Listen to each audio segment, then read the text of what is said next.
이 시간에 수요 예배 오신 여러분들을 주님의 이름으로 환영합니다. 이 시간 경건에 대해서 나누도록 하겠습니다. 우리가 구역 공과 내용을 갖고 주제를 갖고 수요 예배를 진행하는데, 오늘 첫 번째 시간으로 사가 경건입니다.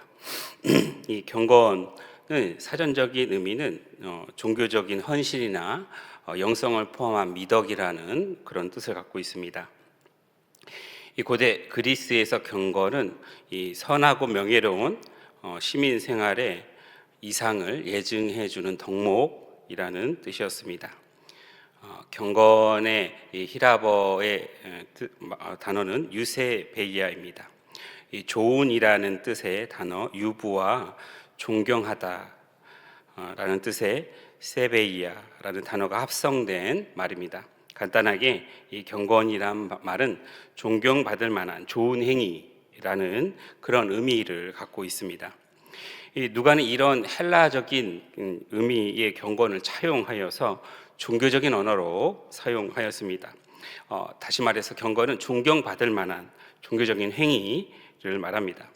이 칭찬받을 만한 하나님의 백성의 생활을 예증하는 그런 덕목과 같은 의미로 사용하였습니다. 오늘 본문에서 칭찬받을 만한 하나님의 백성의 생활을 예증해 주는 덕목은 무엇입니까? 바로 구제와 항상 기도하는 것입니다. 이런 의미에서 고넬료는 매우 경건한 사람이었습니다. 사도행전 10장 22절을 보면 백부장이 부하와 종들이 이렇게 말합니다. 그들이 대답하되 백부장 고넬료는 의인이요 하나님을 경외하는 사람이라 유대와 온 족속이 칭찬을 하더니, 이렇게 기록하고 있습니다. 즉 고넬료의 경건은 유대인에게조차 칭찬받을 만한 그런 경건이었습니다. 모두가 인정하는 경건한 사람이었습니다. 사실 하나님을 경외한다고 고백하는 모든 사람이 경건한 생활을 하는 것은 아닙니다.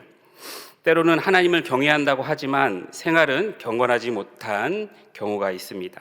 신앙과 삶이 일치하지 않을 때가 있습니다. 이 세상 사람들이 교회 다니는 사람들을 보고 믿는 사람들이 더하다라고 말할 때가 있습니다. 하나님을 믿는다고 하면서 존경받을 만한 행위를 하기는커녕 사회적으로 지탄받을 만한 행위를 하기에 이런 말을 합니다. 개독교라는 말도 있습니다. 신앙과 삶이 서로 극단적으로 불일치를 이루기에 이런 말을 하는 것입니다. 우리는 이런 말들을 처음에는 대수롭지 않게 받아들였습니다. 대다수가 그런 것이 아니라 일부 사람들이, 그런데 세상 사람들이 모르고 이런 말을 하는 거야 라고 생각을 했습니다. 그런데 잘 들여다보면 교회 다니는 사람들이 누구에게 상처받고 떠납니까? 교회 사람들에게 상처받고 떠나갑니다. 교회 안에서도 사람으로 인해서 시험에 들고 힘들어하는 일들이 많이 있습니다. 그렇기 때문에 오늘 고넬료의 경건을 주목해야 하겠습니다. 왜냐하면 우리도 고넬료처럼 경건해야 하며, 우리도 고넬료처럼 경건으로 인해서 인정과 칭찬을 받아야 마땅하기 때문입니다. 왜냐하면 경건은 온전한 그리스도인의 마땅한 모습이기 때문입니다. 그러므로 이 고넬료의 경건에 비추어 나는 경건한가? 우리 교회는 경건한가? 살펴보도록 하겠습니다. 나아가서 단순히 반성하는 시간을 갖는 것으로 끝나는 것이 아니라 이 경건의 능력을 알고 경건을 사모하는 데까지 나아가도록 해야 하겠습니다. 요약하면 어떻게 우리가 경건해질 수 있을까? 이 경건의 능력은 무엇인가? 이 시간 살펴보도록 하겠습니다. 첫 번째, 경건은 훈련을 통해서 생활할 수 있습니다. 어떻게 우리가 경건할 수 있습니까? 훈련을 통해서입니다. 따라해 봅시다. 경건은 훈련을 통해서 생활할 수 있습니다. 본문 4절을 보면 항상이라는 단어가 있습니다. 고넬료는 항상 기도하고 항상 많은 구제를 하였습니다. 다시 말해서 반복적으로 기도와 구제를 하는 훈련을 했다는 말입니다. 또한 오늘 3절에 제9시 오늘날 시각으로 하면 오후 3시는 유대인들이 정기적으로 기도하는 시간입니다. 유대인들은 오전 9시, 12시, 그리고 오후 3시 하루 3번 기도를 하였습니다. 이 하나님을 경외하는 고넬료도 유대인들의 경건을 따라 하루에 3번 기도하였을 것입니다. 그러는 중에 환상을 본 것입니다. 이처럼 고넬료는 꾸준하게 경건 생활을 하는 자였습니다. 고넬료가 어떻게 이렇게 경건할 수 있었습니까? 그것은 고넬료가 끝없는 경건의 훈련을 하는 자였기 때문입니다. 고넬료가 처음부터 항상 기도와 많은 구제를 할 수 있었을까요? 아닐 것입니다. 훈련을 통해서 경건을 생활하였을 것입니다. 그 대단한 베드로도 처음에는 잠으로 인해서 기도를 하지 못하는 자였습니다. 그러나 후에 어떻게 되었습니까? 항상 기도하는 자가 되었습니다. 사도행전 3장 1절에 보면 제9시 기도하는 시간에 베드로와 요한이 성전에 올라갈새라고 기록하고 있습니다. 이 성전 미문에 앉은 안진뱅이를 고치는 사건도 성전에 올라가는 시간입니다. 제9시 오늘날 이야기하면 3시에 기도하러 올라갈 때 일어난 사건입니다. 또한 오늘 본문 이후에 베드로가 환상을 보는 시간도 기도하는 시간이었습니다. 사도행전 10장 9절 말씀을 보면 이튿날 그들이 길을 가다가 그 성에 가까이 갔을 그때에 베드로가 기도하러 지붕에 올라가니 그 시각은 제6시 오늘날 시각으로 12시이며 이 시간 역시 유대인들이 기도하는 시간입니다. 이처럼 베드로는 항상 기도하는 자였습니다. 베드로가 처음부터 항상 기도하는 자는 아니었지만 이후에 항상 기도하는 자가 되었습니다. 어떻게 이렇게 변할 수 있었겠습니까? 그 첫 번째는 그가 성령을 받아 변화되었기 때문입니다. 진정한 거듭남을 경험하였기 때문에 새로운 피조물이 되었기 때문에 그가 경건한 생활을 할 수 있는 것입니다. 하지만 분명 또 한 가지의 요소, 바로 훈련을 통해 항상 기도하는 자, 경건의 생활을 하는 자가 되었습니다. 여러분, 고넬료와 같은 경건을 이루고 싶습니까? 누구에게나 존경받고 인정받을 만한 성도가 되고 싶습니까? 성도에게 인정받는 목사, 직분자 되고 싶습니까? 자기의 신앙을 입증해야 할 때가 있습니까? 그렇다면 경건의 훈련을 하시기를 바랍니다. 항상 기도하고 많은 구제를 실천하는 자가 되어야 합니다. 하지만 우리의 생활은 녹록치 않습니다. 긴급하게 처리해야 할 일들이 많습니다. 생활은 너무나 분주하고 하루에 문제가 생기지 않는 날이 없습니다.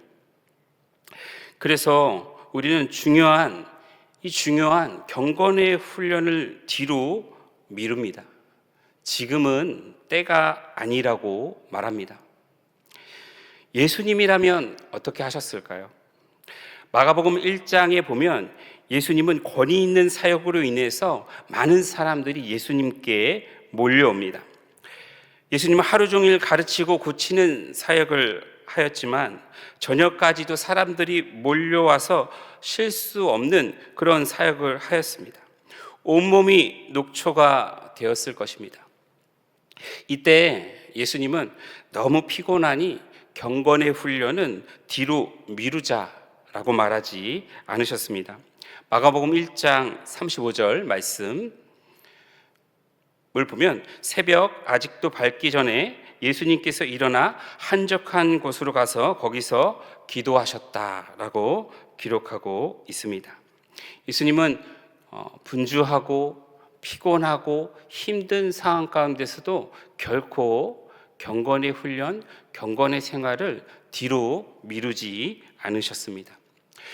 예수님은 생활의 염려로 마음이 흔들리는 자들에게 먼저 그 나라와 의를 구하라 말씀하셨습니다.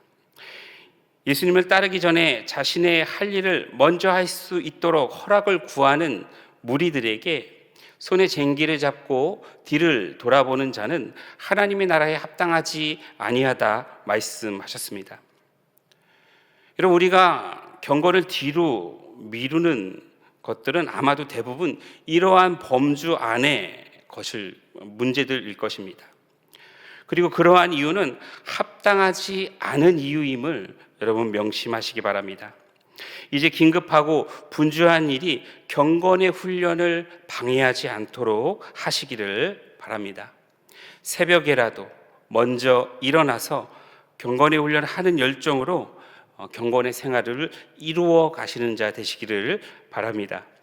그리하여 고넬료와 같이 많은 구제와 항상 기도의 생활을 이어가는 자 되시기를 주님의 이름으로 축복드립니다. 두 번째로, 이 경건은 영향력이 있습니다. 본문 2절을 보면 우리 한번 다 같이 읽어보도록 하겠습니다. 읽겠습니다. 시작.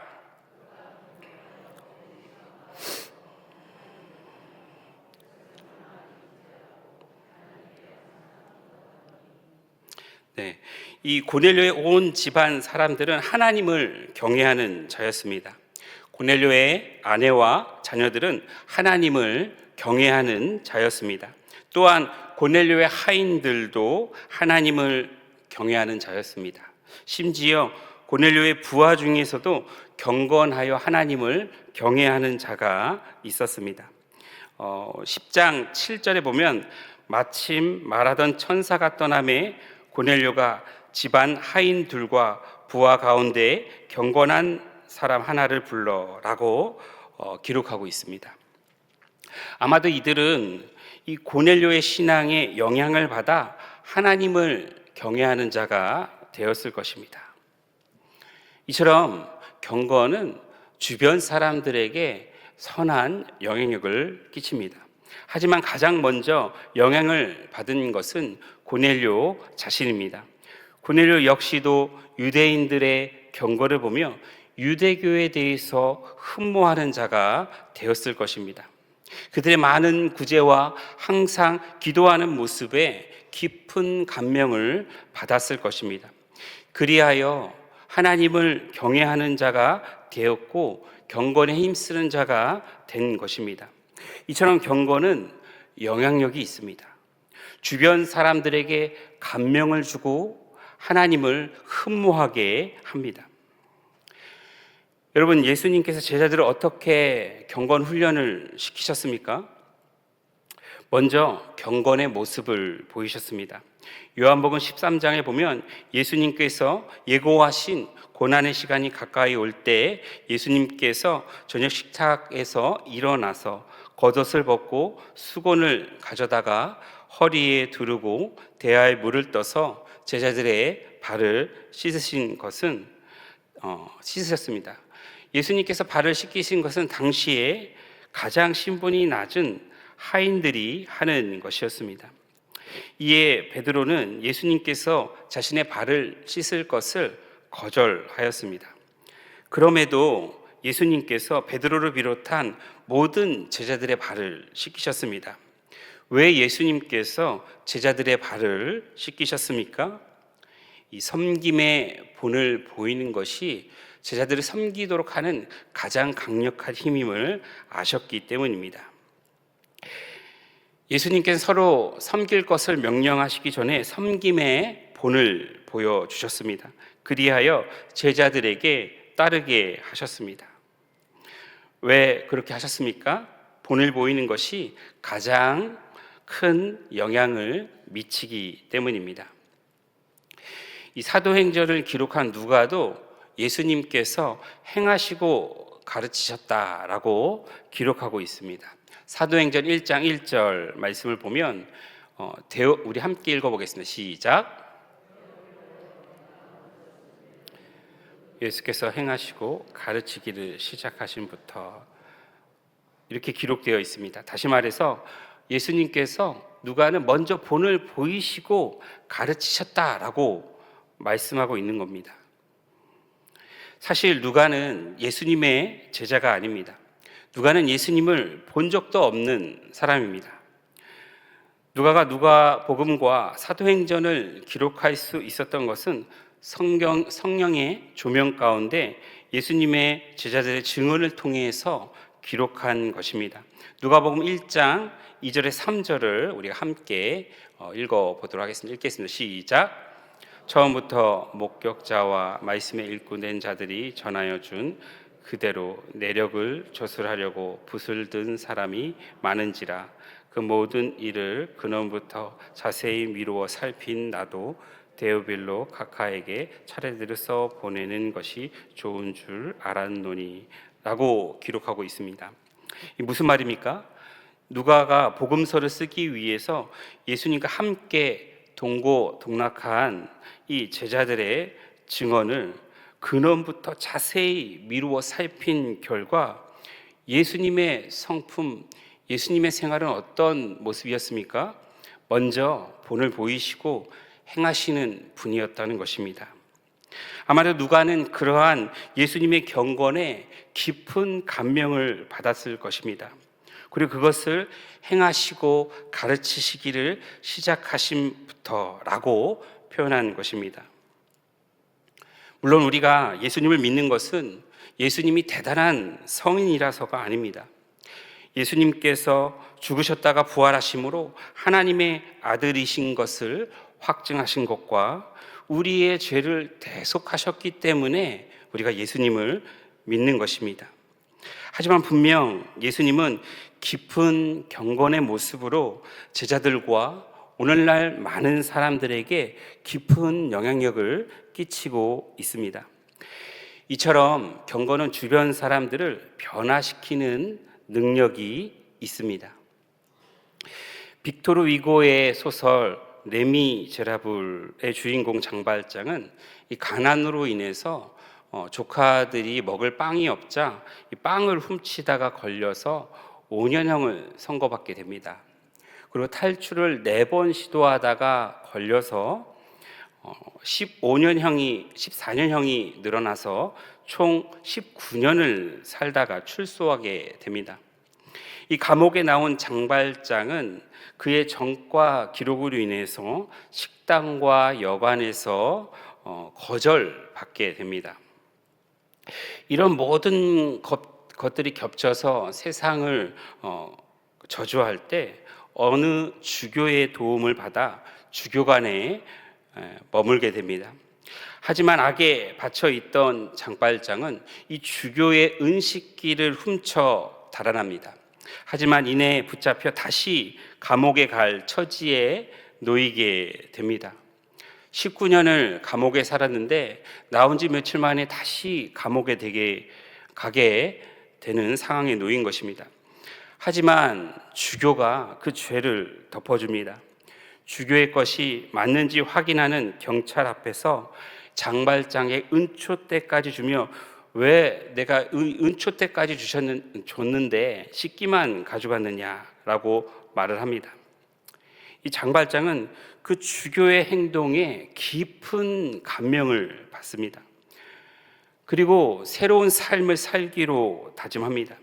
이 주교의 포용력이 얼어붙은 장발장의 마음을 녹여 변화되게 만들었습니다. 이 세상을 저주하며 세상의 악에 받쳐 있던 장발장의 마음을 부드럽게 하였습니다. 장발장에게 감명을 준 것은 주교의 가르침 때문이 아니라 주교의 인격 때문이었고 주교의 삶 때문이었고 주교의 경건 때문이었습니다.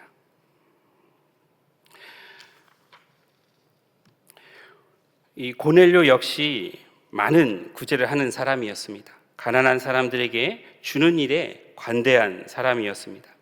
이 고넬료가 구제를 받는 가난한 자들, 불쌍한 자들도 이 고넬료의 모습을 보면서 장발장과 같은 그런 고마운 마음, 감명을 받았을 것입니다. 이처럼 경건은 사람들에게 영향을 미치는 능력이 있습니다. 심지어 경건은 하나님께도 영향을 미칩니다. 이 본문 4절에 보면 우리 4절 말씀 한번 읽어보겠습니다. 같이 읽겠습니다. 시작.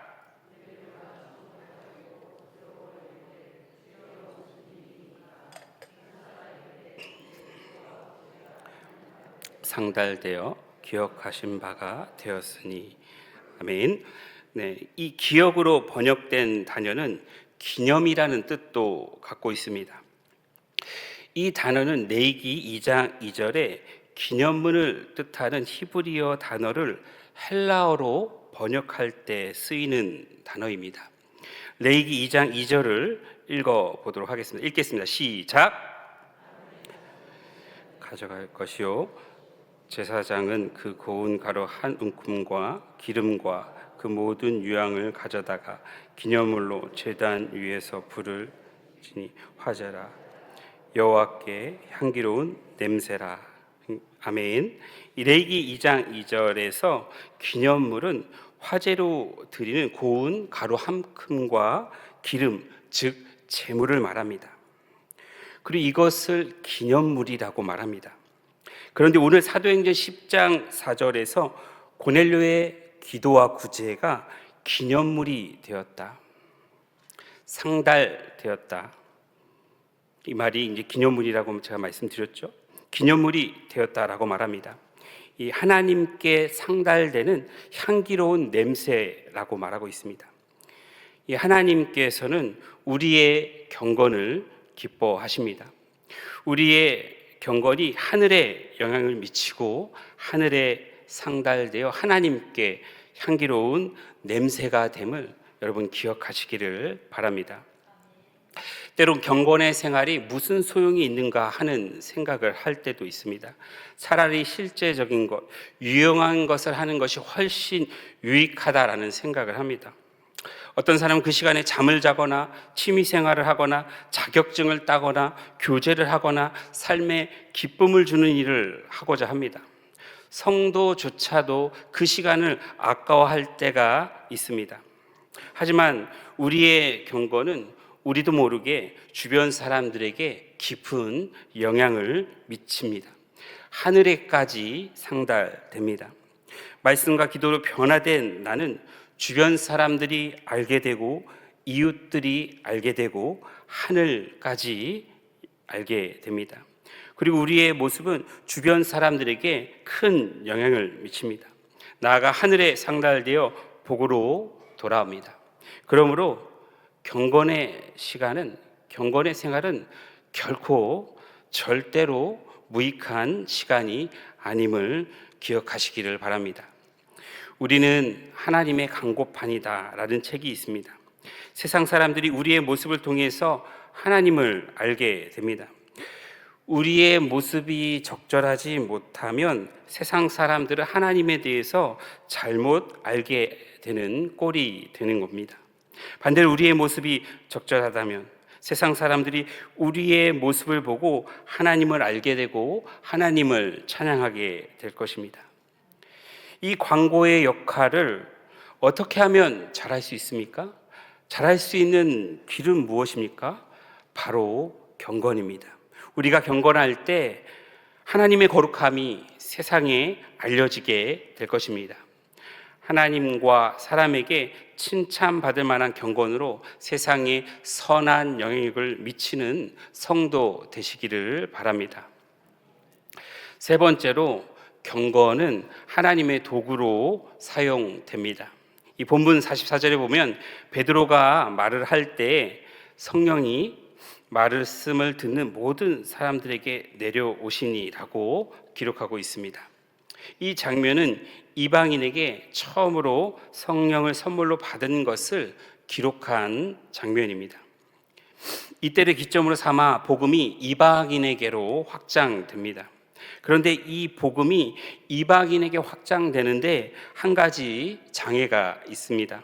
그 장애는 이방인은 구원받을 수 없다라는 생각입니다. 사도행전 1장 8절은 사도행전의 목차와 같은 구절입니다. 우리 사도행전 1장 8절 함께 읽겠습니다. 시작.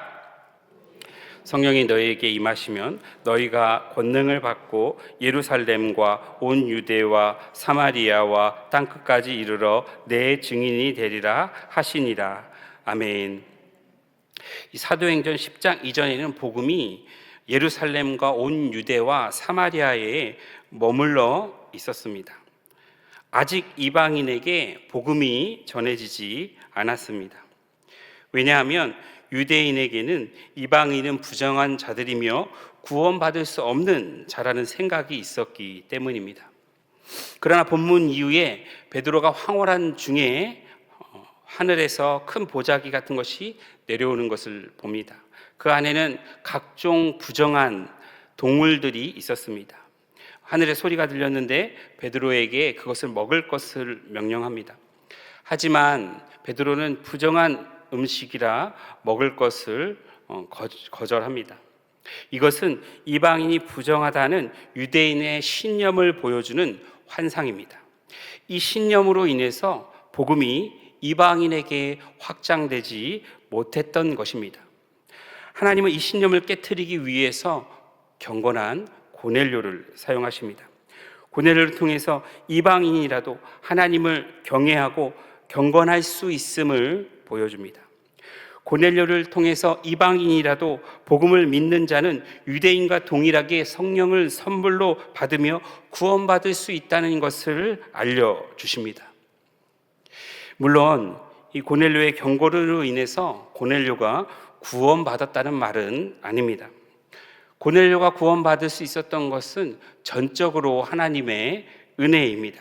하나님께서 고넬료에게 천사를 보내시고 베드로에게 환상을 보게 하시고 요바에 있는 베드로가 가이사라에 가게 하셨기 때문에 구원받을 수 있었던 것입니다. 그럼에도 불구하고 하나님은 고넬료를 사용하셔서 복음이 이방인에게 확장되게 하셨습니다. 하나님께서는 복음이 이방인에게 넘어가기 위하여 누구를 사용하셨습니까? 경건한 고넬료를 통해서 복음의 확장을 이루셨습니다. 경건하여 하나님께 쓰임받은 사람이 어디 고넬료뿐입니까? 성경의 모든 인물은 경건한 사람들이었습니다.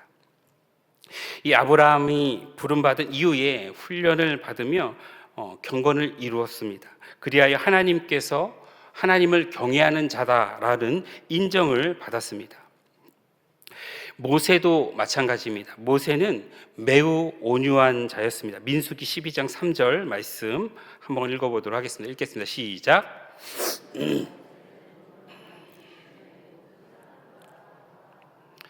아멘. 이 모세가 처음부터 온유한 자였습니까?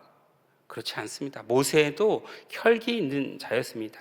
하지만 그가 40년 동안 미디안 광야에서 경건의 훈련을, 하나님의 훈련을 받으면서 그의 성품이 온유한 자로, 사람들에게 존경받고 인정받을 만한 자로 변화된 것입니다. 다윗은 어떻습니까? 사무엘이 이스라엘의 왕으로 세우기 위해서 이새의 집에 갔습니다. 이새에게는 8명의 자녀가 있었습니다. 첫째 형은 엘리압으로 용모가 뛰어나며 키가 큰 자였습니다. 그에 비해 다윗은 용모는 뛰어났지만 막내이며 키가 작았습니다. 하지만 하나님께서 누구를 왕으로 세우셨습니까? 다윗을 왕으로 세우셨습니다. 사무엘상 13장 14절 말씀을 보면 하나님께서 다윗을 세우신 이유에 대해서 말합니다. 우리 함께 읽겠습니다. 시작. 왕에게 명령하신 바를 왕이 지키지 아니하였으므로 여호와께서 그의 마음에 맞는 사람을 구하여 여호와께서 그를 그의 백성의 지도자로 삼으셨습니다. 아멘.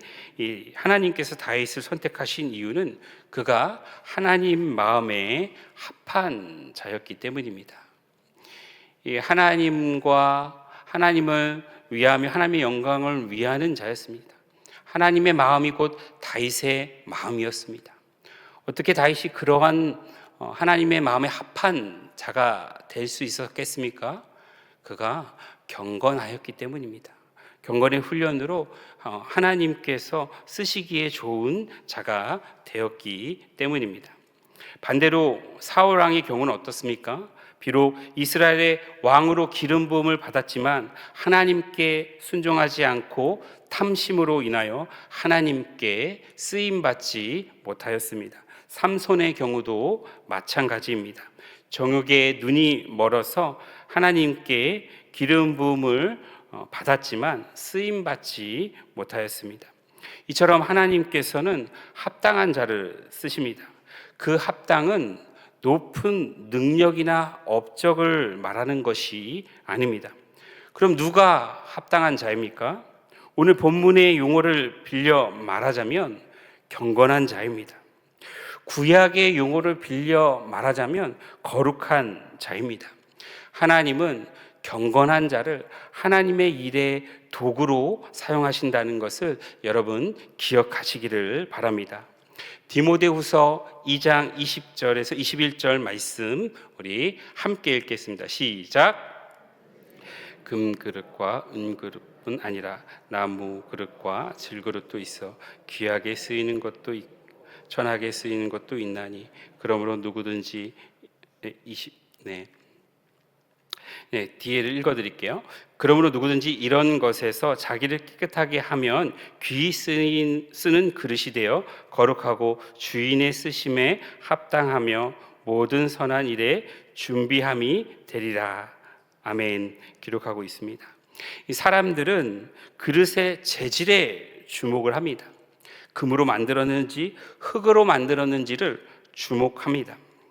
세상에서는 그 재질, 다시 말해서 능력과 업적에 따라서 귀하게도 쓰이고 천하게도 쓰이기도 합니다. 하지만 하나님께서는 재질이 아니라 깨끗함을 보십니다. 깨끗한 자를 귀하게 사용하십니다. 그러므로 바울은 후배 목회자인 디모데에게 자신을 깨끗하게 만들 것을 명령하였습니다. 바울의 말씀처럼 하나님께서는 깨끗한 자를 쓰십니다. 누가 깨끗한 자입니까? 오늘 본문의 용어를 빌려 말하자면 경건한 자입니다. 신대원에서 한 교수님께서 목회자가 부족하다라는 말씀을 하였습니다. 그 말씀에 의심이 들었던 것은 제가 학교에 다닐 때만 해도 정말 많은 목회자들이 있었기 때문입니다. 그런데 그런 말씀을 하셨습니다. 말의 의미는 깨끗하여서 귀하게 쓰일 목회자가 부족하다는 말이었습니다. 그러니 하나님께 귀하게 쓰임 받을 수 있도록 자신을 깨끗하게 하는 목회자가 되어라 라는 그런 의미의 말씀이었습니다. 오늘날 정말 많은 성도들이 있지 않습니까? 그러나 정말 하나님께서 귀하게 쓰실 성도가 많은가 생각해 볼 수 있습니다. 혹 부족하다면 여러분이 깨끗한 그릇이 되어 하나님께 쓰임받는, 하나님께 사용하시는 도구가 되시기를 바랍니다. 경건의 생활로 자신을 깨끗하게 하며 하나님께서 귀히 쓰시는 성도 되시기를 주님의 이름으로 축복드립니다. 오늘 고넬료의 경건을 통해서 다음과 같은 사실을 알 수 있습니다. 경건은 훈련을 통해서 생활할 수 있습니다. 경건은 영향력이 있습니다. 경건은 하나님의 도구로 활용됩니다. 이를 아시고 경건의 훈련을 성실히 감당하는 성도 되시기를 주님의 이름으로 축복드립니다.